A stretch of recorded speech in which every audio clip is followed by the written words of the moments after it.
আগের দিন কতটা করিয়েছিলাম?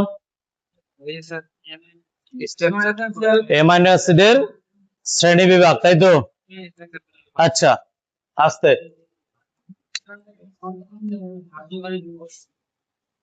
অ্যামাইনো অ্যাসিডের শ্রেণী বিভাগ, তো চারটা ভিত্তিতে শ্রেণী বিভাগ করতে চেয়েছিলাম। তার মধ্যে দুটো তোদের করিয়েছিলাম, এক হচ্ছে পুষ্টিগত দিক দিয়ে শ্রেণী বিভাগ, যেটা বলেছিলাম অপরিহার্য আর অনপরিহার্য। আর একটা করিয়েছিলাম কি ফাংশনাল গ্রুপ বা কার্যকরী যে গ্রুপ তার ভিত্তিতে, সেটা করিয়েছিলাম কি কি অ্যাসিডিক, বেসিক আর কি প্রশম, তাই তো? এই তিনটে। আচ্ছা, আজকে যে বেসটার উপর দিয়ে করব সেটা হচ্ছে তড়িৎ আধানের উপর দিয়ে, যে আধান কিরকম রয়েছে তার মধ্যে না রয়েছে তার উপর দিয়ে। আর যেটা বিষয় আছে আরেকটা, সেটা হচ্ছে পার্শ্ব শৃঙ্খলের ভিত্তিতে, অর্থাৎ যে আর গ্রুপটা ছিল ওই আর গ্রুপে আর অন্য কিছু যুক্ত থাকছে কিনা সেই বিষয়ের উপর ভিত্তি করে বাকি বিভাগগুলো তোদের করাবো। তো যেটা প্রথমে আসছে সেটা হচ্ছে basis of charge. Basis of charge, যে অ্যামাইনো অ্যাসিডের ওপর কোন চার্জ অবস্থান করছে তার উপর ভিত্তি করে তিনটে ভাগে ভাগ করা যায় একে। প্রথমত যেটা পাওয়া যায় সেটা হচ্ছে নন পোলার অ্যামাইনো অ্যাসিড।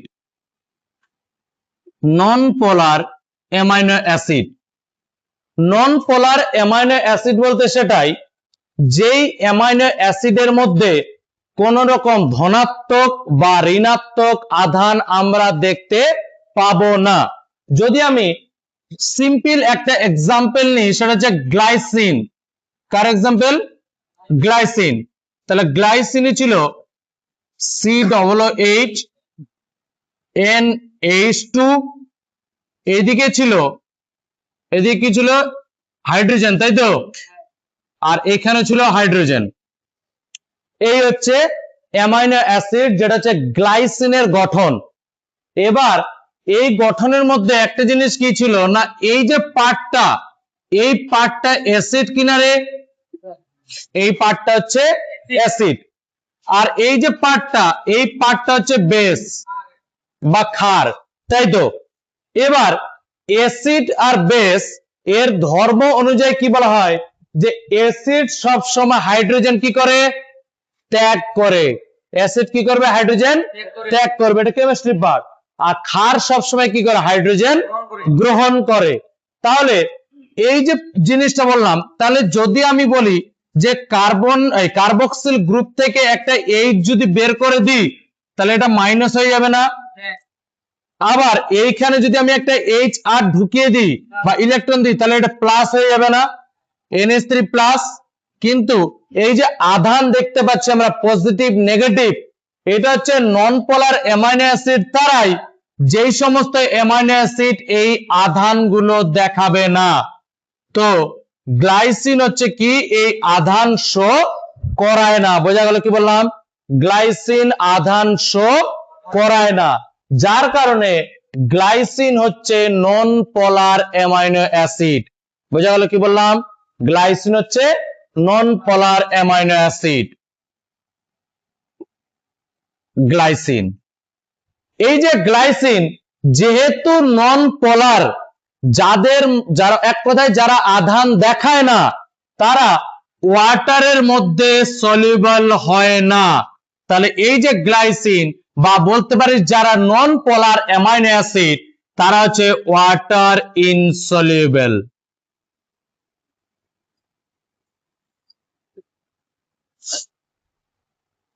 বোঝা গেল কি বললাম? তাহলে বেসিস অফ চার্জের ভিত্তিতে আমরা প্রথম যে বিভাগটা পেলাম সেটা বললাম নন পোলার অ্যামাইনো অ্যাসিড, যার একটা উদাহরণ বললাম গ্লাইসিন। গ্লাইসিনে বলে দিলাম যে এই যে গ্লাইসিন অ্যামাইনো অ্যাসিডটা এ কোন রকম আধান শো করায় না, যার কারণে এটা হচ্ছে নন পোলার। আর যেহেতু নন পোলার সেই কারণে এরা জলের মধ্যে দ্রাব্য হয় না, এরা হচ্ছে জলে অদ্রাব্য, সেই জন্য বললাম এটা হচ্ছে ওয়াটার ইনসলিউবল। বোঝা গেল? আচ্ছা, এটা গেল প্রথম ভাগ।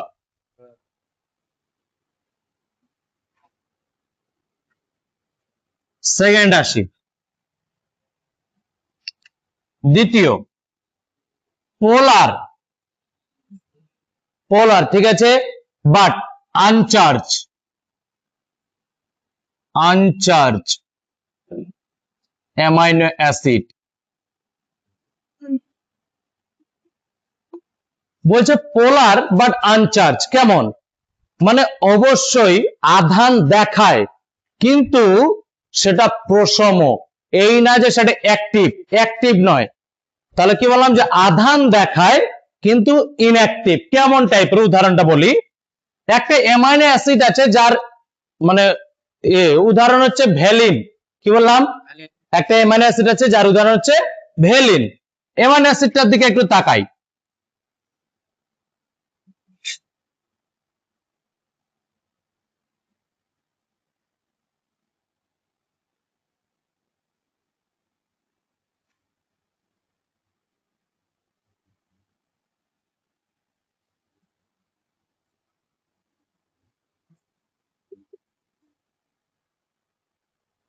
এই অ্যামাইনো অ্যাসিডটা হচ্ছে ভ্যালিন, ভ্যালিন। আচ্ছা, এই অ্যামাইনো অ্যাসিডটার দিকে আসি। এই অ্যামাইনো অ্যাসিডটা যেটা অ্যাসিড অংশ সে হাইড্রোজেন দান করতে পারে, যেটা ক্ষার অংশ সে হাইড্রোজেন নিতে পারে। তো যে দান করতে পারে, যে নিতে পারে, সে হিসাব মতো করে এবার একে চার্জে নিয়ে যায়, মানে পোলার করি আগে একে। পোলার যদি করা হয় তাহলে এর গঠনটা এইরকম হবে।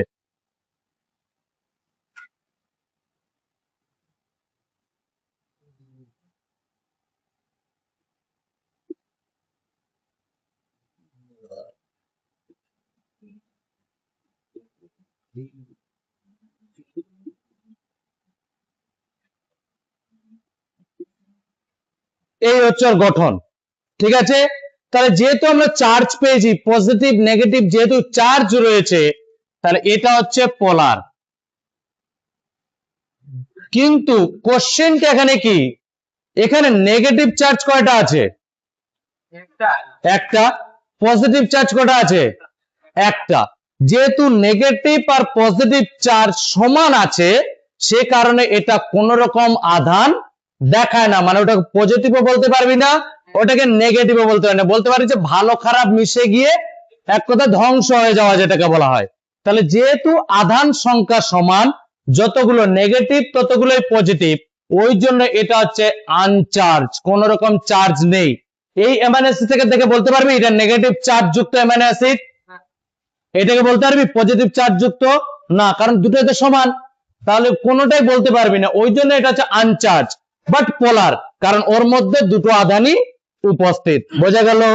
এই হচ্ছে পোলার আনচার্জ অ্যামাইনো অ্যাসিড। কিন্তু কথাটা হচ্ছে এখানে এরকম, যেহেতু পোলার সে কারণে এটা অবশ্যই ওয়াটার সলিউবল।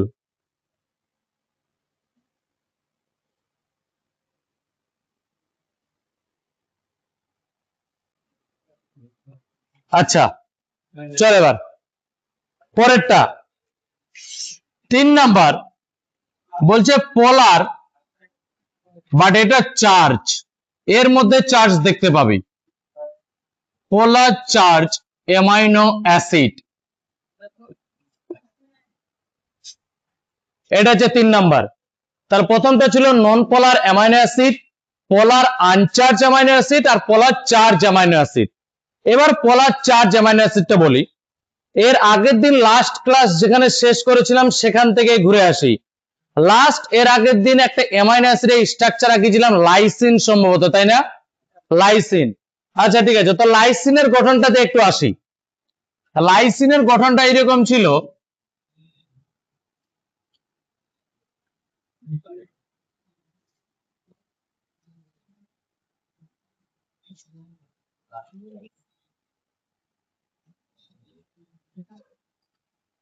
এটা ছিল না লাইসিনের গঠনটা, CH NH2, সেটা হলো এদিকে 4টা CH2 ছিল পরপর সাজানো, তারপর NH2 ছিল। লাইসিনের গঠন এরকম ছিল, লাস্ট ক্লাসটা বের করে পেয়ে যাবে ওখানে। এই হচ্ছে লাইসিনের গঠন। এবার এই লাইসিনের গঠনটা আমি বলেছিলাম যে এটা হচ্ছে একটা ক্ষারীয় অ্যামাইনো অ্যাসিড, তাই না? কারণ এর মধ্যে অ্যাসিড গ্রুপ হচ্ছে একটা, কিন্তু এর মধ্যে ক্ষার গ্রুপ কটা? দুটো।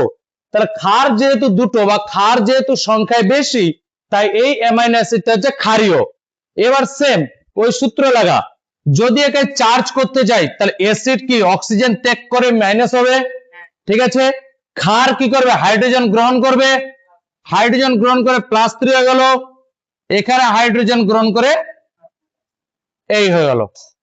এটা তো এবার বল, একটা পজিটিভের সাথে একটা নেগেটিভ, এই দুটো নয় প্রসম হয়ে গেল, তাছাড়াও তো একটা চার্জ বেঁচে আছে। বুঝতে পারলাম কি বলছি? এখানে ধনাত্মক কটা? দুটো চার্জ। ঋণাত্মক কটা?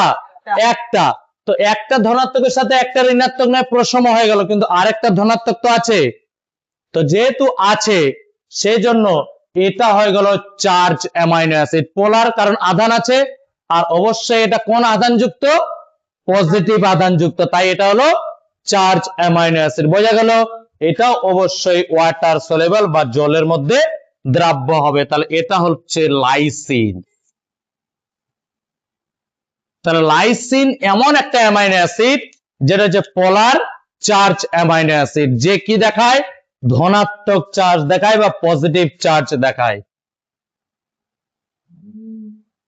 পজিটিভ চার্জ দেখায়। এই হচ্ছে তোদের বেসিস অফ চার্জ। চার্জের ভিত্তিতে তিনটে অ্যামাইনো অ্যাসিড, মানে তিনটে ভাগে, নন পোলার অ্যামাইনো অ্যাসিড, পোলার আনচার্জ অ্যামাইনো অ্যাসিড আর পোলার চার্জ অ্যামাইনো অ্যাসিড। তার মধ্যে নন পোলার অ্যামাইনো অ্যাসিডটা ছিল জলে অদ্রাব্য, আর দুটোই পোলার যেহেতু তাহলে অবশ্যই ওরা জলে দ্রাব্য হবে। কিন্তু একটা হচ্ছে আনচার্জ, কারণ পজিটিভ আর নেগেটিভ চার্জ সমান সংখ্যায়। আর পোলার চার্জ অ্যামাইনো অ্যাসিড সেটা হচ্ছে কি, একটা যেমন বললাম লাইসিন, যে ধনাত্মক আধানযুক্ত চার্জ। যদি বলিস স্যার ঋণাত্মক দেখা যায় না, দেখা যায়। তোদের এর আগের দিন দুটো অ্যাসিডিক দেখায়নি, গ্লুটামিক অ্যাসিড আর অ্যাসপার্টিক অ্যাসিড। ওইখানে দেখবি দুটো COOH ছিল, তাই না? আর একটাই NH2 ছিল। এর আগের দিন ক্লাসটা বের কর, গঠনটা বের কর। গ্লুটামিক অ্যাসিড আর অ্যাসপার্টিক অ্যাসিড, গ্লুটামিক অ্যাসিড আর অ্যাসপার্টিক অ্যাসিডে দেখ গঠনটা পেয়েছিস? যদি একটু দেখিয়ে দিই, এই সাইডে দেখিয়ে দিচ্ছি তোদেরকে। এটা যেমন ছিল লাইসিন, তেমন গ্লুটামিক অ্যাসিডের ক্ষেত্রে দেখা যাচ্ছে গ্লুটামিক অ্যাসিড এমন ছিল NH2COOH, এখানে ছিল H, আর এদিক দিয়ে ছিল CH2, আবার ছিল CH2, তারপরে ছিল COOH। আছে না? গঠনটা এমন আছে দেখ গ্লুটামিক অ্যাসিডের। তো এখানেও সেম, এখান থেকে একটা হাইড্রোজেন সরিয়ে দে, দ্যাট ইজ নেগেটিভ। এখান থেকে হাইড্রোজেন সরাবি, নেগেটিভ। এখানে একটাকে যুক্ত কর, পজিটিভ। দেখ ধনাত্মক ঋণাত্মক একে অপরকে প্রশম করবে, কিন্তু তাছাড়াও একটা ঋণাত্মক আধান থেকে যাবে। তাহলে এই যে গ্লুটামিক অ্যাসিড, গ্লুটামিক অ্যাসিড, এই গ্লুটামিক অ্যাসিডটা হলো নেগেটিভ আধানযুক্ত পোলার চার্জ অ্যামাইনো অ্যাসিড শৃঙ্খলের উপর।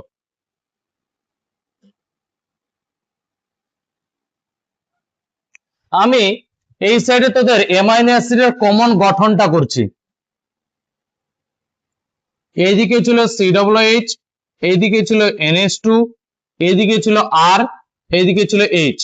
এবার যেটা বেসিস তোদের এবার করব সেটা হচ্ছে পার্শ্ব শৃঙ্খল।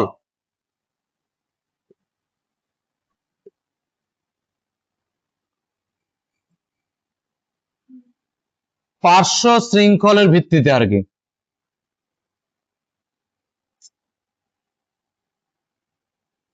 এক কথা পার্শ্ব শৃঙ্খল বলতে কি বোঝাতে চাইছি, যে এই যে আর গ্রুপটা, যেটা এতক্ষণে আমরা গঠনটাকে খুব কমন ভাবে দেখলাম, এবার এই পার্শ্ব শৃঙ্খলে যদি এক্সট্রা কিছু আসে, কেমন স্যার এক্সট্রা কিছু?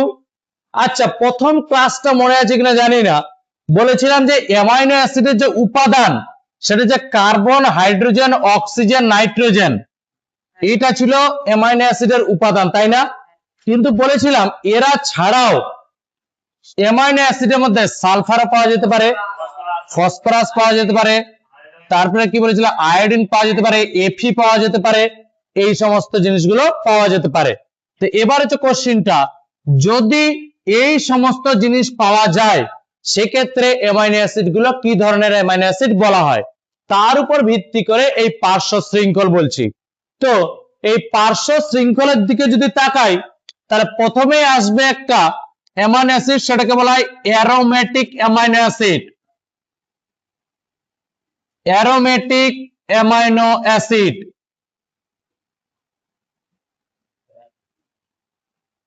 Aromatic amino acid. Aromatic amino acid, এটা বিশেষ করে কেমিস্ট্রি পার্ট, যে অ্যারোমেটিক মানে কি, তবে খুব শর্ট করে তোদের বলে দিচ্ছি যে যদি এই গঠনটা দেখতে পাস, এই গঠনটার সাথে কেউ পূর্ব পরিচিত আছিস? কার গঠন এটা? বেনজিনের গঠন এটা। তাহলে এটা হচ্ছে বেনজিন, এর সংকেত হচ্ছে C6H6, এটা হচ্ছে বেনজিন। ক্লাস 12 এর যে কেমিস্ট্রি আছে, অর্গানিক কেমিস্ট্রি, সেই পুরো অর্গানিক কেমিস্ট্রি এই একটা গঠনের উপর দাঁড়িয়ে আছে, একেই যত রকম করা যায় আর কি। তোরা একটা জিনিস দেখেছিস, বাড়িতে যাদের একটু সাপের উপদ্রব আছে বা সাপের আছে, তো বলে যে কার্বলিক অ্যাসিড দিতে, তাই না? Carbolic acid.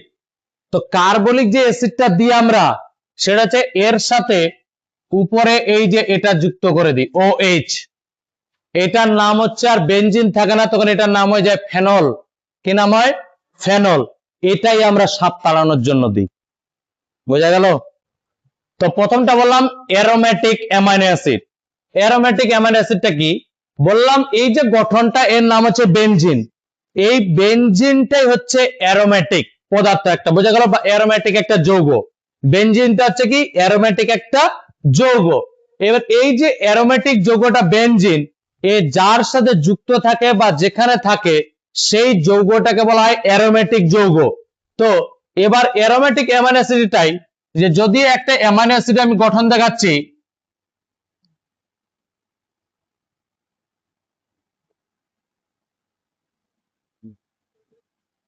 এই যে দেখালাম, এই অ্যামাইনো অ্যাসিডটার মধ্যে কোনো কিছু ভুল দেখতে পাচ্ছিস?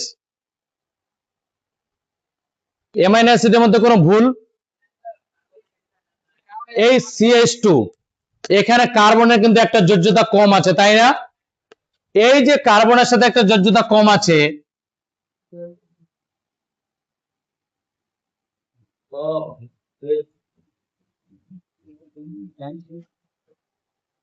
এই কার্বনটার সাথে যুক্ত থাকে একটা বেনজিন। যখনই এই কার্বনটার সাথে একটা বেনজিন যুক্ত হয়ে যায়, তখনই এই অ্যামাইনো অ্যাসিডটা হয়ে যায় অ্যারোমেটিক অ্যামাইনো অ্যাসিড। বোঝা গেল? এই যে অ্যামাইনো অ্যাসিডের গঠনটা এঁকেছি, এই অ্যামাইনো অ্যাসিডটার নাম হচ্ছে phenyl alanine. Phenyl alanine.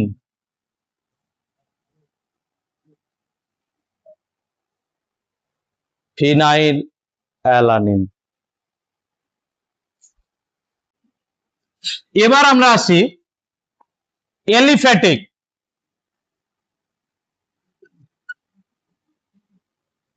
এলিফ্যাটিক amino acid, নামই এলিফ্যাটিক। Aromatic, এলিফ্যাটিক। এলিফ্যাটিক amino acid,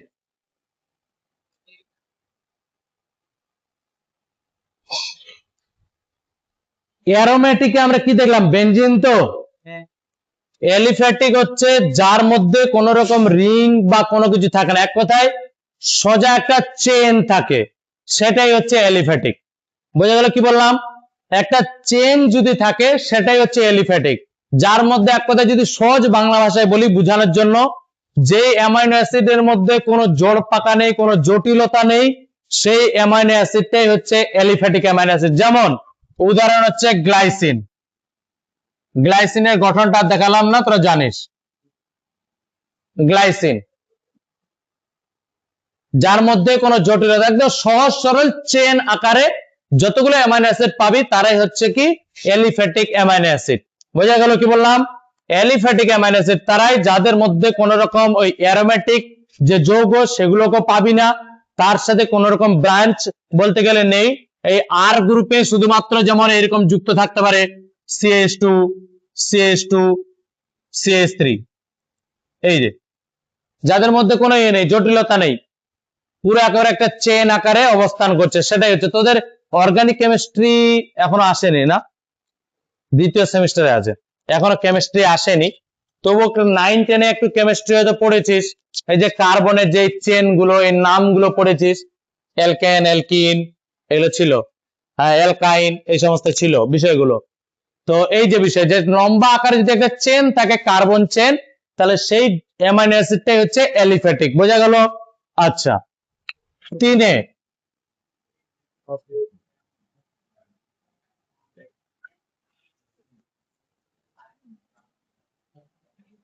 heterocyclic amino acid,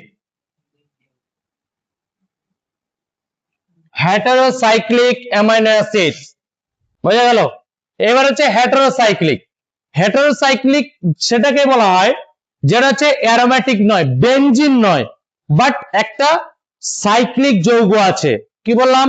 যে হেটারোসাইক্লিক হচ্ছে সেটাই যার মধ্যে অ্যারোমেটিক নয় কিন্তু একটা সাইক্লিক যৌগ রয়েছে, মানে একটা সাইকেল আর কি যৌগ রয়েছে। কেমন বলি, একটা অ্যামাইনো অ্যাসিড আছে যার নাম হচ্ছে হিস্টিডিন।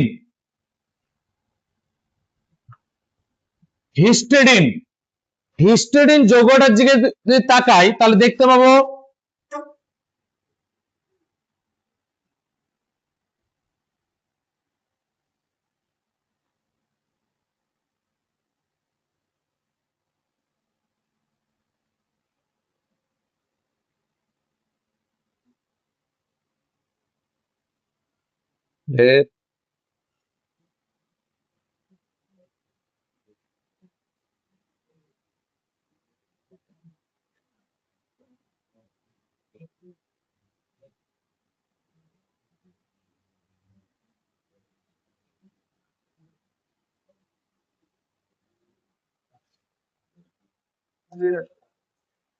বা তোরা বলতে পারিস এই যে অ্যামাইনো অ্যাসিডটা দেখালাম হিস্টিডিন, এটা হচ্ছে এক্সট্রা ভাবে নাইট্রোজেন যুক্ত অ্যামাইনো অ্যাসিড। দেখ যে সাইকেলটা দেখালাম বা যে চক্রাকার গঠনটা দেখালাম তার মধ্যে দুটো নাইট্রোজেন অবস্থান করছে। তাহলে বলতে পারিস যে হেটারোসাইক্লিক অ্যামাইনো অ্যাসিড এটাও এক ধরনের, যে অ্যামাইনো অ্যাসিডের মধ্যে এক্সট্রা ভাবে নাইট্রোজেন যুক্ত থাকে।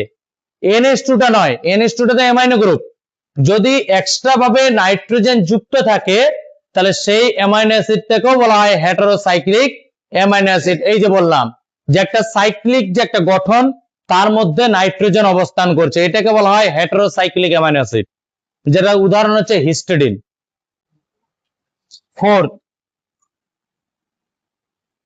এবার আসছে সালফার যুক্ত অ্যামাইনো অ্যাসিড।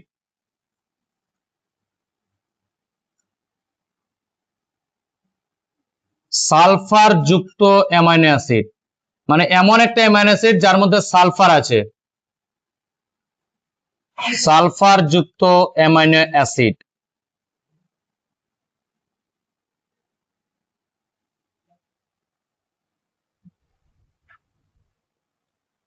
এই গঠনটা আঁকা হয়েছে, এটা হয়েছে, এটা হয়নি?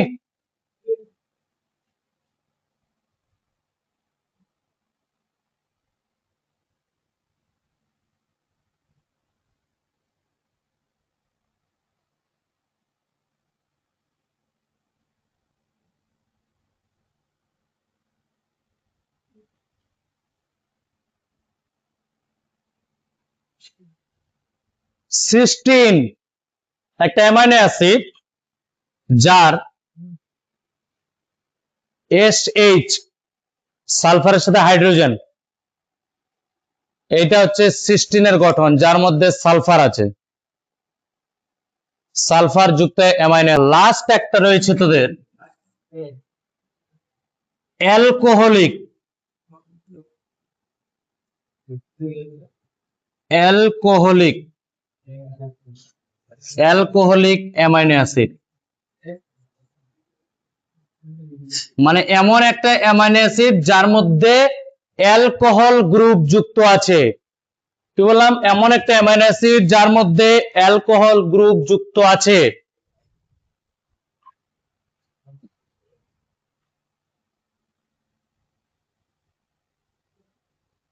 সেরিন, শিরিন না, সেরিন, সেরিন, সেরিন উচ্চারণটা বাংলায় বলে তাহলে এটা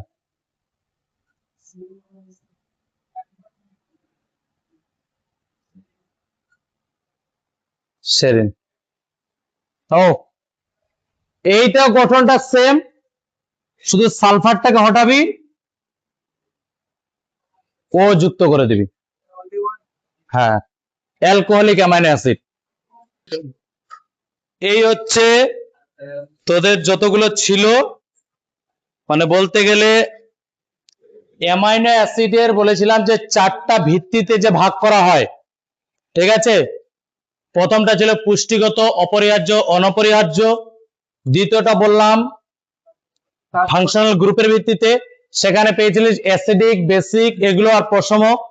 থার্ড বললাম চার্জের ভিত্তিতে, একটা বললাম নন পোলার, আর দুটো ছিল পোলার। এবার পোলার আনচার্জ আর পোলার চার্জ।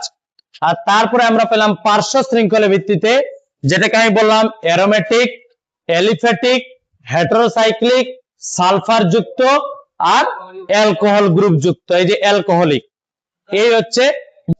এবার কথাটা আসছে পার্টিকুলার এক একটা অ্যামাইনো অ্যাসিডকে ধরে তাদের গঠন সবকিছু আমরা পড়লাম। এবার কথা হচ্ছে আমাদের মেন যেটা শুরু করেছিলাম সেটা হচ্ছে প্রোটিন, তাই তো। তো প্রোটিন যদি আমরা তৈরি করতে যাই তাহলে আমাদেরকে কি করতে হবে, অ্যামাইনো অ্যাসিড গুলো পরপর যুক্ত করতে হবে। তো ঠিক আছে, এবার আমরা যে জিনিসটা দেখব যে অ্যামাইনো অ্যাসিড কিভাবে বন্ড করে সেটা।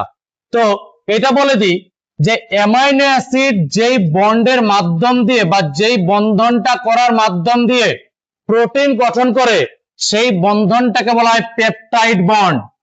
কি বন্ড? Peptide bond. এইটা কিন্তু কোশ্চেন যে অ্যামাইনো অ্যাসিড কোন বন্ধনের সাহায্যে একে অপরের সাথে যুক্ত হয়? পেপটাইড বন্ধনের সাহায্যে। এবার এই যে পেপটাইড বন্ড এটা কিভাবে গঠন হয় সেটা সহজ ভাষায় দেখাচ্ছি। দেখ, একটা অ্যামাইনো অ্যাসিড নে,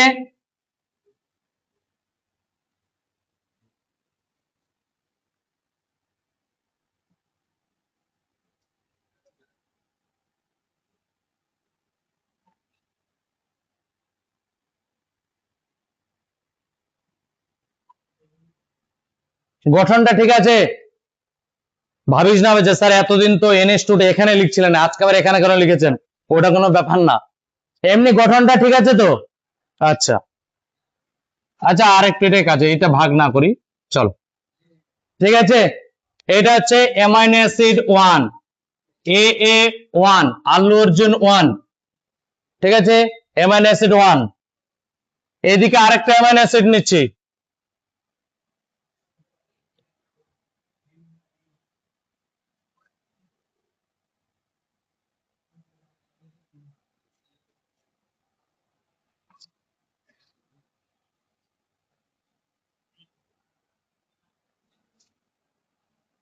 এটা হচ্ছে AA2, অ্যামাইনো অ্যাসিড 2, ঠিক আছে। দুটো আমরা অ্যামাইনো অ্যাসিড নিয়েছি, কমন অ্যামাইনো অ্যাসিড। এবার দেখ, এবার হয় কি, এই দুজনকে রিঅ্যাকশন করানো হয়। সেই রিঅ্যাকশনের এবার কেমিস্ট্রিতে বিভিন্ন কন্ডিশন আছে যে কি কি দিতে হবে না দিতে হবে, সে বিষয়ে আসছি না। এদের মধ্যে একটা রিঅ্যাকশন হয়, রিঅ্যাকশনটা যেটা নাম সেটা বলা হয় কনডেনসেশন রিঅ্যাকশন। উচ্চারণটা একটু অন্যরকম করিস না আবার।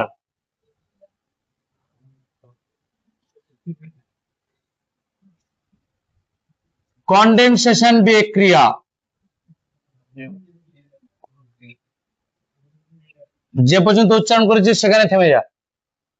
কনডেনসেশন বিক্রিয়া, ঠিক আছে। তাহলে এটা হচ্ছে বিক্রিয়ার নাম, ওই বন্ডটা গঠন হবে। এবার এই যে দুটো অ্যামাইনো অ্যাসিড নিয়েছি, এবার কি হয়, OH দেখতে পাচ্ছিস, ঠিক আছে। আচ্ছা আব্দুল্লাহ বল, জলের সংকেত কি? H2O। আচ্ছা, তাহলে ওয়াটারের সংকেত হচ্ছে H2O, তাই তো? ঠিক বলেছে রে। তাহলে ওয়াটার হচ্ছে H2O, ঠিক আছে? মানে দুটো হাইড্রোজেন একটা অক্সিজেন, একটা অক্সিজেন এখানে আছে, অক্সিজেনের চাহিদা পূরণ, হাইড্রোজেন একটা আছে, আর একটা লাগবে।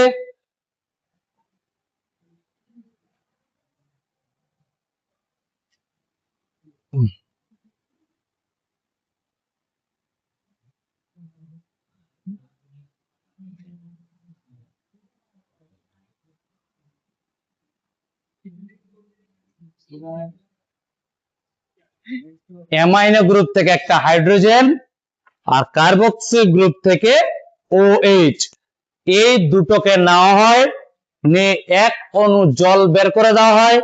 যখনই এক অণু জল বেরিয়ে যাবে মানে ওটা হচ্ছে কনডেনসেশন বিক্রিয়া। এবার বিক্রিয়াটাতে যখন জল বেরিয়ে গেল তারপর কি গঠন হবে?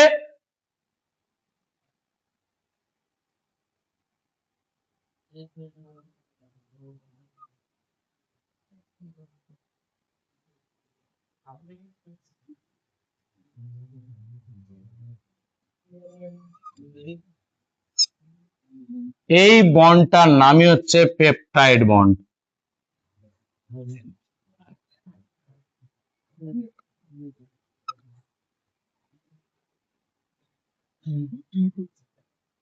যেখান থেকে এক অণু জল বেরিয়ে যায় বা বিশ্লেষিত হয়। এখানে কটা অ্যামাইনো অ্যাসিড আছে যুক্ত করে দেওয়ার পর? দুটো না? দুটো অ্যামাইনো অ্যাসিড কোন বন্ধন দ্বারা যুক্ত হয়েছে? Peptide bond. তাহলে এই গঠনটাকে বলা হয় ডাইপেপটাইড। এই গঠনটাকে বলা হয় ডাইপেপটাইড। ডাই মানে দুটো, আর পেপটাইড বন্ধন মানে যুক্ত হয়েছে, ঠিক আছে? দুটো অ্যামাইনো অ্যাসিড পেপটাইড বন্ড দ্বারা যুক্ত হয়েছে, তাহলে এটা হচ্ছে ডাইপেপটাইড। আচ্ছা, এখানে যদি তিনটা অ্যামাইনো অ্যাসিড হতো, এরকম করে করে যদি 10টা হয় তাহলে অলিগোপেপটাইড। আর যদি মোর দেন 100 হয় মানে 100টার বেশি, সেটাকে বলা হয় পলিপেপটাইড। অলিগো অলিগো হ্যাঁ, বাকিটা কেমিস্ট্রি স্যারের কাছে। আচ্ছা, এই ডাইপেপটাইড গঠনটাতে দেখ, একদিকে NH2 গ্রুপ, একদিকে COOH গ্রুপ, তাই না? যেদিকে NH2 গ্রুপ আছে এইটাকে বলা হয় N টার্মিনাল। N terminal. তো যেহেতু এর শেষ অংশে নাইট্রোজেন থাকে তাই এটাকে বলা হয় N টার্মিনাল। আর যেহেতু এদিককার শেষ অংশে কার্বন থাকে তাই এটাকে বলা হয় C টার্মিনাল।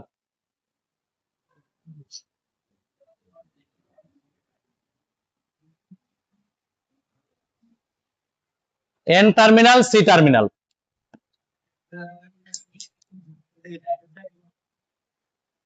ডাই মানে দুটো অ্যামাইনো অ্যাসিড পেপটাইড বন্ধন দ্বারা যুক্ত আছে, ওই জন্য এটার নাম হচ্ছে ডাইপেপটাইড।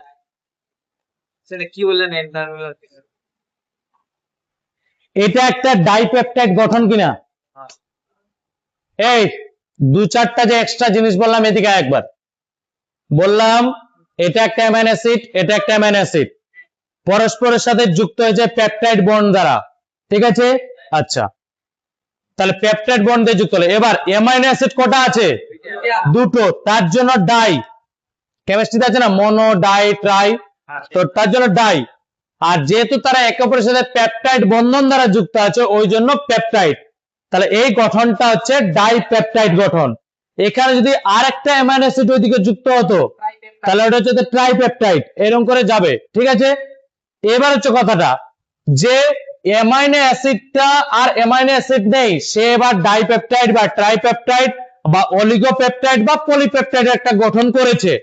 এই যে পলিপেপটাইড বা ডাইপেপটাইড একটা গঠন, তার তো দু সাইডে দুটো প্রান্ত আছে, তো যেই প্রান্তের দিকে অ্যামিনো গ্রুপ থাকবে সেখানে নাইট্রোজেন আছে, তার জন্য এই প্রান্তটাকে বলা হয় এই পেপটাইডের এন টার্মিনাল। আর যেই দিকে এন টার্মিনাল আছে তার অপোজিট সাইডে অবশ্যই সি টার্মিনাল। সি টার্মিনাল থাকবে, কারণ এইদিকে কোন গ্রুপ রয়েছে, কার্বক্সিল গ্রুপ, বা কার্বক্সিল গ্রুপে কার্বন প্রধান, তার জন্য এইদিকে হচ্ছে সি টার্মিনাল। বোঝা গেল? নামকরণ করা হয়েছে যে কোন গ্রুপটা কোন দিকে আছে। এইদিকে এমিনো গ্রুপ, আর এমিনো গ্রুপে নাইট্রোজেন প্রধান, তার জন্য এন টার্মিনাল। টার্মিনাল মানে হচ্ছে শেষ অংশ। এবার শেষ অংশ, কোন শেষ অংশ, এন টার্মিনাল মানে নাইট্রোজেন শেষ অংশ। মানে একটা পেপটাইডের গঠন দেখে আমরা বলতে পারি যে কোন দিকে লাস্ট অ্যামিনো গ্রুপ আছে আর কোন দিকে লাস্ট কার্বক্সিল গ্রুপ আছে। বোঝা গেল? এই জন্যই করা হয়। বোঝা গেছে? আজকে এই পর্যন্তই ইতি।